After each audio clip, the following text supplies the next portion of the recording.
నమస్తే, welcome to Times Today news బులెటిన్ల ముందుగా హెడ్లైన్స్ చూద్దాం. తెలంగాణ భవన్లో బీఆర్ఎస్ నాయకుల ప్రెస్ మీట్.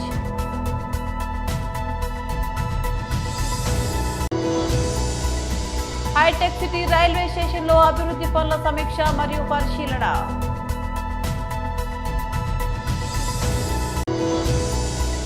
రాజధాని నిర్మాణంలో రైతుల త్యాగాన్ని ఎప్పుడూ మర్చిపోకూడదు, కేంద్ర మంత్రి నిర్మల.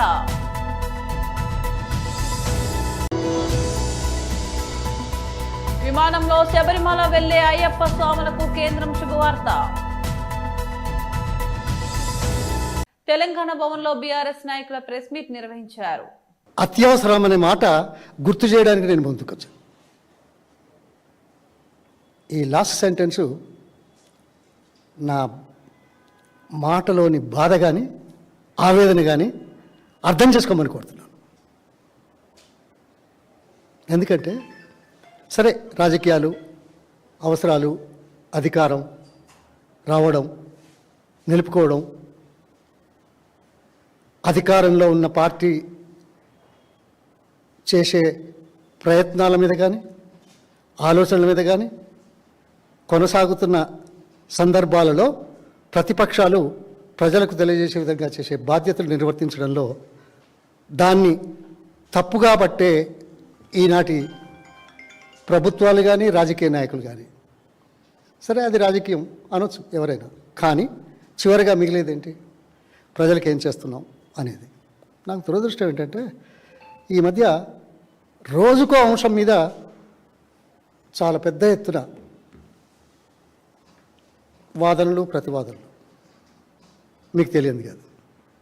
కానీ అసలు ఈ ప్రభుత్వం ఏ ఆలోచనతో పనిచేస్తున్నదనే విషయాన్ని గట్టిగా చెప్తారా ప్రభుత్వంలో ఉన్నవాళ్ళు?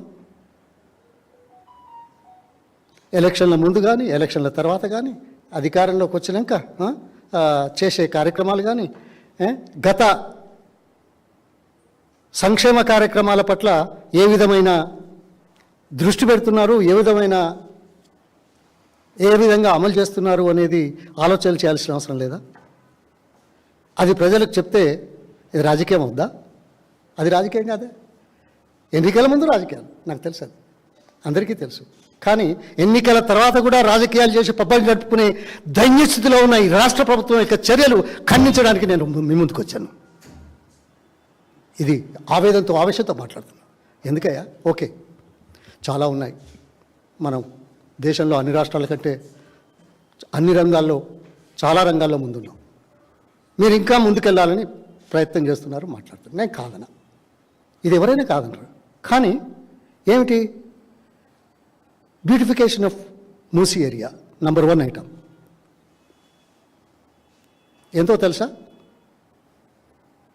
58,000 కోట్ల నుంచి 1,50,000 కోట్లు, 12 సంవత్సరాల నుంచి 20 సంవత్సరాల వరకు. మొదటి దశలో 2,500 కోట్లు, అందులో 750 కోట్లు ఇస్తామని అత్యంత ప్రాధాన్యతగా ప్రవర్తిస్తున్నారు. ఈ విషయాల వెనకాల ఏముందో తీసుకురావడానికి చెప్పే ప్రయత్నం. ఓకే, నేను కాదనా, చేయాల్సిందే. ఎలా అనేది తర్వాత మాట్లాడదాం. హైటెక్ సిటీ రైల్వే స్టేషన్లో అభివృద్ధి పనుల సమీక్ష మరియు పరిశీలన చేసిన G Kishan Reddy. 40 railway stations పునరుద్ధరణ పనులు తెలంగాణ జరుగుతున్నాయంటే తెలంగాణ పట్ల నరేంద్ర మోడీ గారి ప్రభుత్వానికి ఉన్నటువంటి చిత్తశుద్ధి అర్థం చేసుకోవచ్చు. ఏదో 1-2 రైల్వే స్టేషన్లు రీడెవలప్మెంట్ అంటే అర్థం చేసుకోవచ్చు. కానీ ఏకకాలంలో at a time 40 railway stations redevelopment చేస్తూ ఉన్నాం, కోట్ల రూపాయలు ఖర్చు పెడతా ఉన్నాం. అదే కాకుండా ఈ 40కి అదనంగా ఇటీవలనే Cherlapalli new terminal railway station కూడా మనం ప్రారంభించుకున్నాం. ప్రధానమంత్రి గారు స్వయంగా ఆ చెర్లపల్లి రైల్వే స్టేషన్ టెర్మినల్ను మరి ప్రారంభించిన విషయం మనకు తెలుసు. హైదరాబాద్ నగరంలో 3 టెర్మినల్స్ ఉన్నాయి. ఒకటి సికింద్రాబాద్, ఒకటి కాచిగూడ, ఒకటి నాంపల్లి, హైదరాబాద్ అంటారు.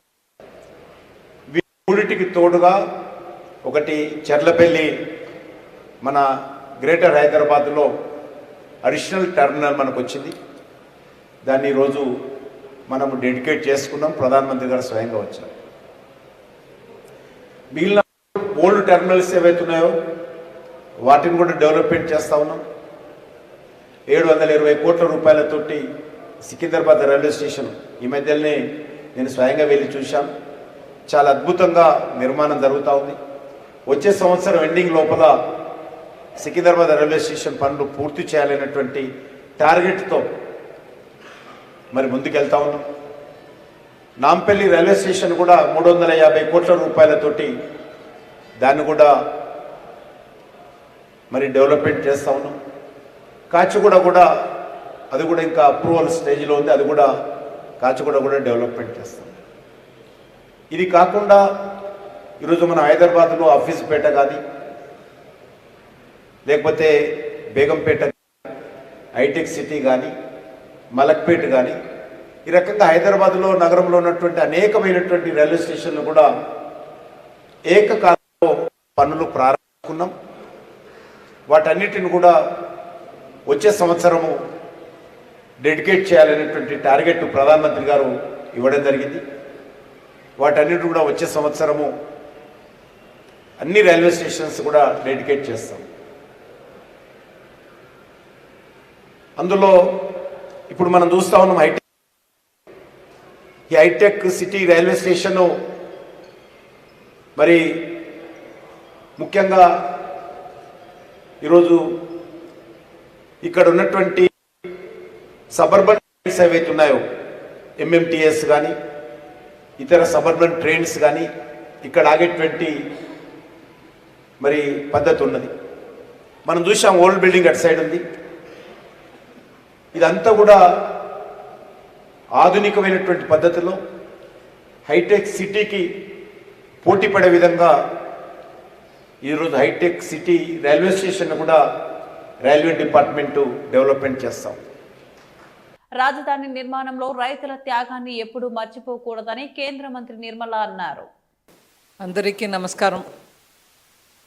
Respected chief minister, deputy chief minister Pawan Kalyan గారు,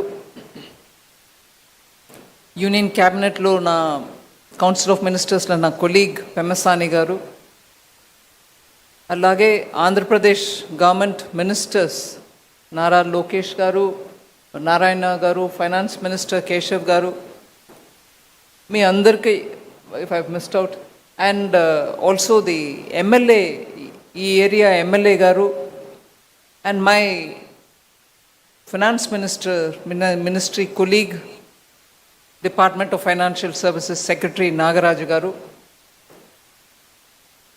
మీ అందరికీ నమస్కారాలు.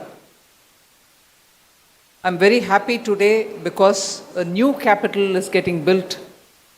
Andhra Pradesh మళ్ళీ క్యాపిటల్ని రీస్టార్ట్ చేయడం అనేది ఒక పెద్ద బ్రహ్మజ్ఞం లాంటిది. అది మొదలుపెట్టారు చీఫ్ మినిస్టర్ గారు, and prime minister also came to support it.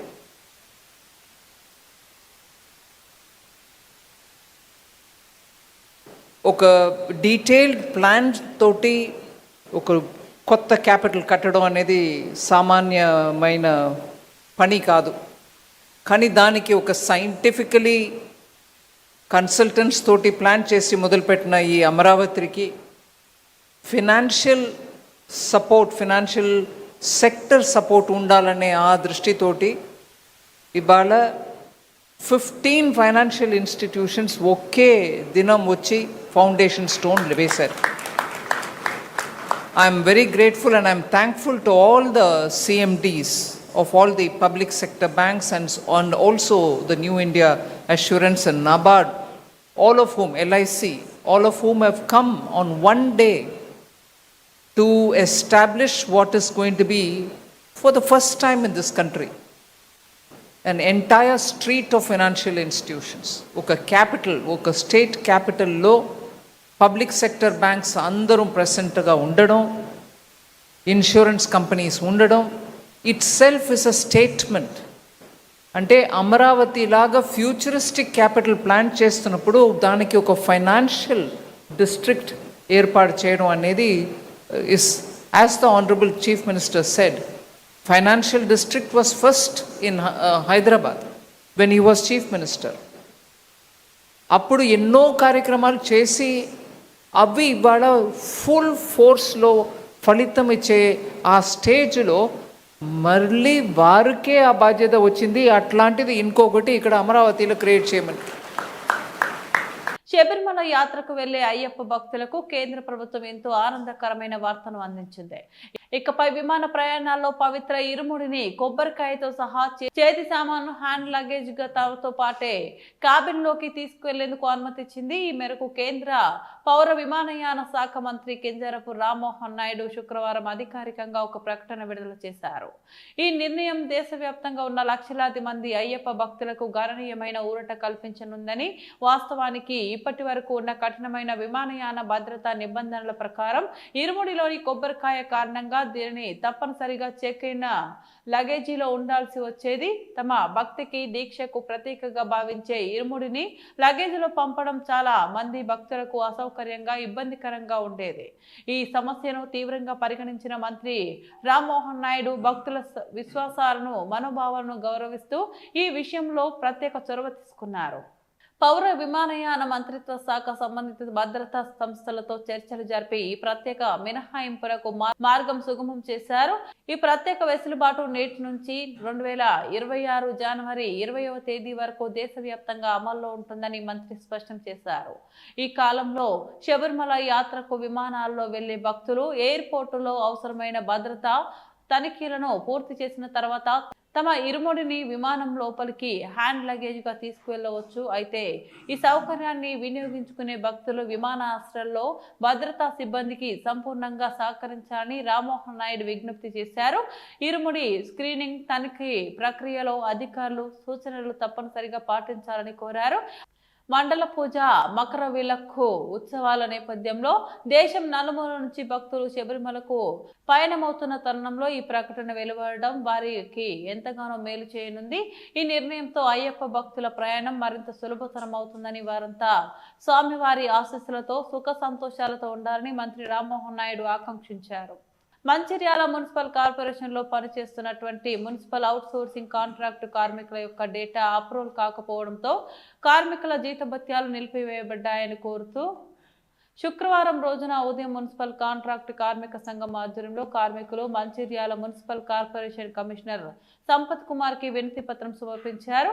ఈ సందర్భంగా మున్సిపల్ కాంట్రాక్టు కార్మిక సంఘం జిల్లా గౌరవ అధ్యక్షులు సుధామల్ల హరికృష్ణ మాట్లాడారు. ఈ కార్యక్రమంలో మున్సిపల్ కాంట్రాక్ట్ కార్మిక సంఘం working president MD Sahel Khan, Sheikh Saleem, Purella, Harish, Dilip, Naveen, Vikram, Janimiya, Mujeeb Khan, Durgaiah, Perka, Naresh తదితరులు పాల్గొన్నారు. ఏదైతే మరి గత కొన్నేళ్ల నుండి ఈ మంచిర్యాల మున్సిపాలిటీ ఉన్నప్పటి నుండి కూడా అనేక మంది అవుట్సోర్సింగ్లో కార్మికులు పనిచేస్తూ ఉన్నారు. ముఖ్యంగా అవుట్సోర్సింగ్, ఇంజనీరింగ్ విభాగంలో పనిచేస్తున్నటువంటి వాటర్ సప్లై మరియు ఎలక్ట్రీషియన్లకు సంబంధించి 68 మంది పేర్లను మరి డాటాను మరి ఇప్పటి వరకు కూడా ప్రభుత్వం మరి తీసుకోకపోవడం ఈరోజు మేము చాలా బాధ ఇస్తూ ఉంది. ఎందుకంటే మరి కొన్నేళ్ల నుండి 30 నుంచి 40 సంవత్సరాల నుంచి ఒక్కొక్కరు పనిచేస్తూ ఉన్నారు. ఇప్పటి వరకు వారి పేర్లను మరి ప్రభుత్వం దృష్టిలో లేకపోవడం చాలా బాధాకరం. అదే విషయంలో మరి గత 2 అక్టోబర్కు సంబంధించినటువంటి నెల, నవంబర్ పూర్తి కాబోస్తూ ఉంది. 2 నెలలకు సంబంధించినటువంటి వేతనాలు కూడా ఇప్పటి వరకు రాకపోవడంతో మరి కార్మికులు చాలా ఇబ్బంది పడుతూ ఉన్నారు. 80 నుంచి 90% వరకు అద్దె ఇళ్లలో ఉంటున్నటువంటి కార్మికులు మరి ఇప్పటి వరకు కూడా ఒకవైపు యజమాన్యాల ద్వారా ఇంటి అద్దె కట్టకపోవడంతో చాలా ఇబ్బంది గురవుతూ ఉన్నారు. మరో పక్కన ఇంట్లో ఉన్నటువంటి నిత్యావసర సరుకులు కూడా కొందామంటే పైసలు లేనటువంటి పరిస్థితి ఈరోజు ఏర్పడ్డది. కాబట్టి ఈరోజు గౌరవ మున్సిపల్ కమిషనర్ గారికి మరి మా యొక్క సాధక బాధలు చెప్పుకోవడం జరిగింది. వారు కూడా సంబంధిత కలెక్టర్ గారి దృష్టికి, అదేవిధంగా స్థానిక ఎమ్మెల్యే గారి దృష్టికి తీసుకెళ్లి మా సమస్యను త్వరలోనే పరిష్కరిస్తారని చెప్పడం అనేది జరిగింది. ఎందుకంటే ఇన్నేళ్ల నుంచి పనిచేస్తూ ఉన్నాం. ఇలా ప్రజలకు ఎలాంటి ఇబ్బంది పడకుండా ప్రతిరోజు ఎవ్రీడే కూడా గౌరవ ఎమ్మెల్యే గారి ఆదేశాల అనుసారం మరి ప్రతిరోజు వాటర్ ఇస్తూ ఉన్నాం. అదేవిధంగా వీధి దీపాలను చూసినట్లయితే ఎక్కడ కూడా వీధి దీపాలు మరి వెలగని పరిస్థితి లేదు. ప్రతి జగల కూడా ఎక్కడెక్కడ సెంట్రల్ లైటింగ్ నుంచి మొదలుకుంటే అన్ని విధాల మరి ఇలా అంధకారంగా లేనటువంటి మంచాలను తీర్చిదిద్దుతున్నటువంటి మరి యొక్క డిపార్ట్మెంట్ ఇంజనీరింగ్ సెక్షన్. కాబట్టి దయచేసి గౌరవ డిఈ గారికి, గౌరవ కమిషనర్ గారికి కలిసి మేము మా యొక్క సాధక బాధకులు మా యొక్క సమస్యను చెప్పడం జరిగింది. వారు తప్పకుండా మీ యొక్క సమస్యను పరిష్కరించే దిశగా మేము పనిచేస్తాం. ఖచ్చితంగా మీకు న్యాయం జరుగుతుందని చెప్పడం జరిగింది. కొంతమంది ఆఫీసులో ఉన్నటువంటి మాతో పనిచేసినటువంటి అవుట్సోర్సింగ్ సంబంధించిన కార్మికులే మా యొక్క డాటాను పంపించకపోవడం, వారి యొక్క నిర్లక్ష్యం వల్లనే ఈరోజు ఈ విధంగా జరిగింది. ఖచ్చితంగా చెప్తా ఉన్నాం, మాకు ఇట్లా మా కార్మికులు రేపటి రోజున ఏదైనా అన్యాయం గురైనట్లయితే రేపు జరగబో పరిణామాలు కూడా తీవ్రంగా ఉంటాయని చెప్పేసి కూడా సందర్భంగా వారికి విజ్ఞప్తి చేస్తూ ఉన్నాం.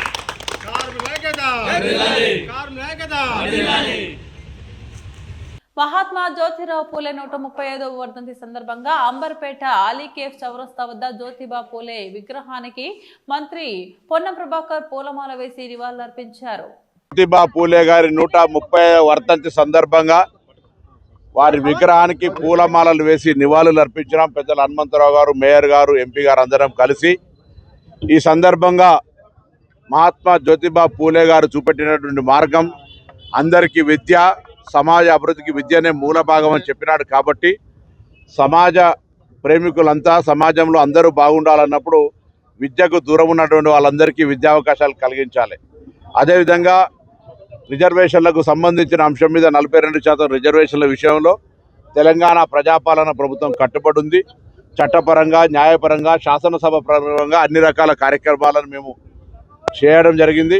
అయితే కేంద్రం నిర్ణయం తీసుకోవాల్సిన అవసరం ఉంది.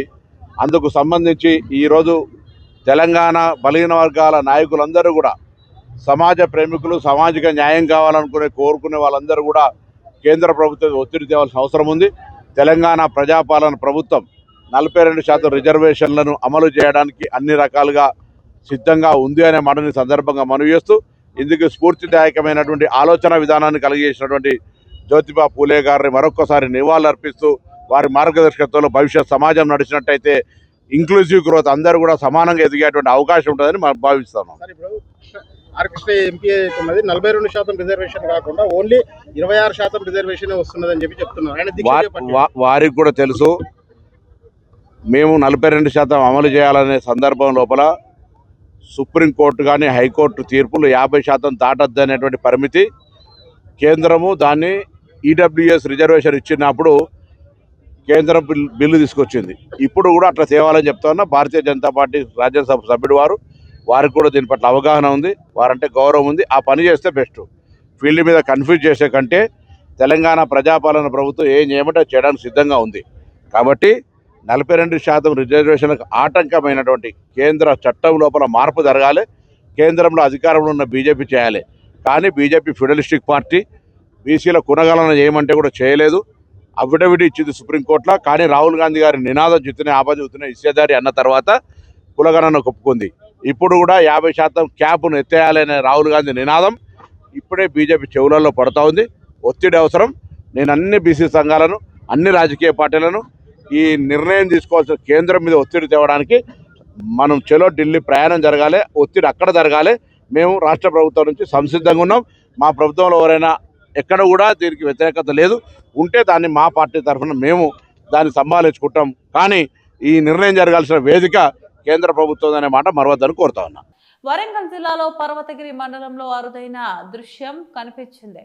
జిల్లా కలెక్టర్ సత్యశారద కొద్దిసేపు టీచర్గా మారి జిల్లా పరిషత్ పాఠశాలలో విద్యార్థులకు పాఠాలు బోధించారు. క్లాసులోకి వెళ్లి విద్యార్థులతో మాట్లాడిన కలెక్టర్ పాఠ్యాంశాల్లోని అంశాలను ఒక్కొక్కరిని అడిగి చదివించారు. వేమన, సుమతి, భాస్కర శతకాల్లోని పద్యాలను వల్లె వేయిస్తూ నేర్చుకున్న దాన్ని ఆత్మవిశ్వాసంతో చెప్పాలన్నారు. తెలుగు మాత్రమే కాదు, హిందీ, ఇంగ్లీష్లో కూడా మాట్లాడేందుకు విద్యార్థులను ప్రోత్సహించారు. కలెక్టర్ ప్రత్యక్షంగా వచ్చి బోధించడంతో విద్యార్థులు ఆనందం వెల్లివిరిసింది. విద్యార్థుల చదువుపై, భాషా పరిజ్ఞానంపై ఇలాంటి ప్రోత్సాహం ఎంతో ఉపయోగకరమని ఉపాధ్యాయులు పేర్కొన్నారు.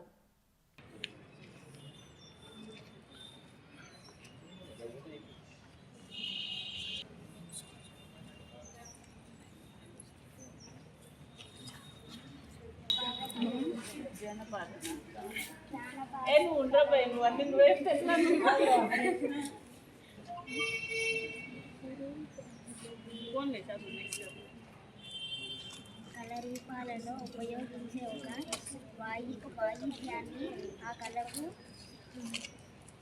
శిరక్షగా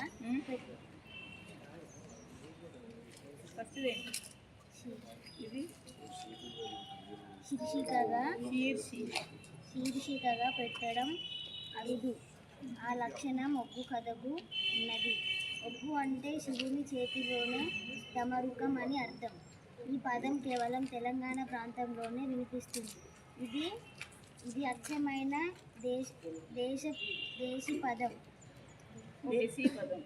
దేశీ పదం.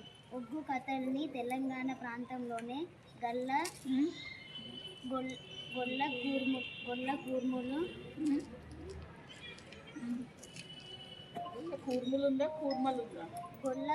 అన్నిటికీ కొమ్ములు తిరగాలి, గుడి తిరగాలి ఇస్తే ఎట్లా పోయి నువ్వు? సరే బాగానే చదువుకుంటున్నావు కానీ దాని మీనింగ్ ఏంటో ఆలోచించు. సో పర్వాలేదు, I'm happy that your able to understand. Only thing ఏంటంటే ఒకరోజు తెలుగు డే పెట్టుకోండి, ఒకరోజు హిందీ డే పెట్టుకోండి. అది మేము ఆల్రెడీ చెప్పిందే కానీ ఈరోజు ఏం డే? అది కాదు. మ్యాథ్స్ డే అంటే నువ్వు ప్లస్ మైనస్ ఇంటూ డివైడ్ మాట్లాడతావా? అది కాదు. లాంగ్వేజ్ డేస్ పెట్టుకోండి. వారంలో 2 రోజులు తెలుగు, 2 రోజులు హిందీ, 2 రోజులు ఇంగ్లీష్లోనే మాట్లాడాలి. Imagine today it is Hindi day, तो अभी आप हिंदी में बात करो. ठीक है मैडम. చెప్తలేదు. ఓకే ఓకే मैम ठीक है जी. तो अभी आप क्या पढ़ रहे हो? अरे आप मैं पढ़ रही हो, क्या पढ़ रही हो? मैं अभी आप वहाँ पर जाके क्या करोगे? उधर जाके तेलुगु इधर जाके गुड इनफ. నువ్వు మస్తు మళ్ళా అసలు నీలో కమెడియన్ ఉన్నారు. But you made my day. బాగా చదువుకో, బాగానే ఉంది. అట్లా హిందీ మాట్లాడుతుంటే ఫస్ట్ నవ్వుతారు ఇలాగే అందరు. మాకు కూడా నవ్వింది. అలా నవ్విన తర్వాత మనకి అలవాటు అయిపోతుంది. ఎవరు నవ్వినా మనం మాట్లాడవచ్చు అని మాట్లాడవచ్చు. ఒకసారి మాట్లాడితే ఆ మీనింగ్ అర్థమవుతుంటుంది మనకి. ఇప్పుడు అబ్బాయి ఎలా చెప్తున్నాడో అంతకంటే బాగా చెప్తాడు. కానీ భాస్కర శతకం చెప్పారు మీరు, వేమన సుమతి శతకాలు చెప్తలేరు. అవి ఇంకా సింపుల్గా ఉంటాయి. భాస్కర శతకం కొద్దిగా కాంప్లికేటెడ్. అది రోజు ఉప్పు కప్పురం చెప్తా.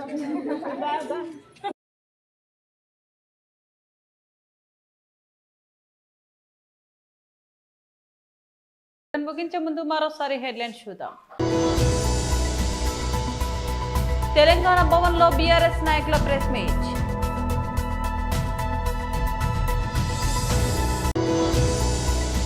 హైటెక్ సిటీ రైల్వే స్టేషన్ లో అభివృద్ధి పనుల సమీక్ష మరియు పరిశీలన.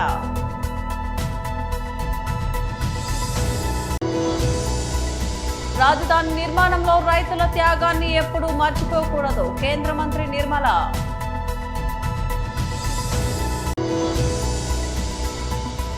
విమానంలో శబరిమల వెళ్లే అయ్యప్ప స్వాములకు కేంద్రం శుభవార్త. ఇవి బులెటిన్ అప్డేట్స్. మరో బులెటిన్లో మళ్ళీ కలుద్దాం. అంతవరకు సెలవు. నమస్తే.